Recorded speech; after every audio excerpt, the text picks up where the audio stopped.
విషయం చెబుతున్నా, అమ్మాయిలు హీరోయిన్లు ఏ బట్టలు పెడితే వేసుకొని పోతే మనమే దరిద్రం అనిపించాల్సి వస్తమ్మా.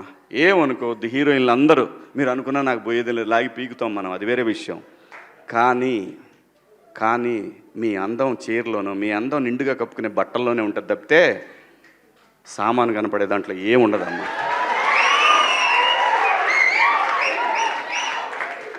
అవి వేసుకున్నంత మాత్రాన చాలామంది చూసినప్పుడు నవ్వుతూ అంటారు, కానీ దేద్రముండ ఎలాంటి బట్టలు ఎందుకు వేసుకుని కాస్త మంచి వేసుకోవచ్చుగా, బాగుంటావు కదా అనాలనిపిస్తుంది లోపల, అనలేము.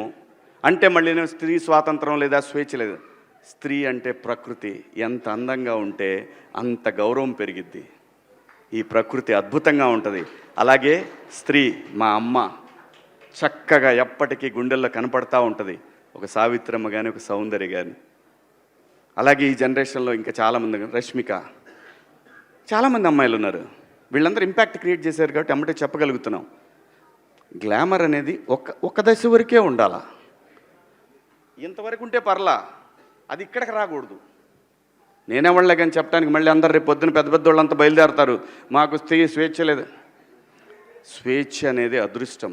ఆ స్వేచ్ఛని కోల్పోవద్దు. మన గౌరవం ఎప్పుడు పెరుగుద్దంటే మన వేష భాషల నుంచే మన గౌరవం పెరిగిద్ది. అందులో ప్రపంచ వేదికల మీదైనా సరే చీర కట్టుకున్న వాళ్ళకే విశ్వసుందర కిరీటాలు వచ్చినాయి. Thank you so much. Thank you Shivaji గారు, థ్యాంక్ యూ సో మచ్.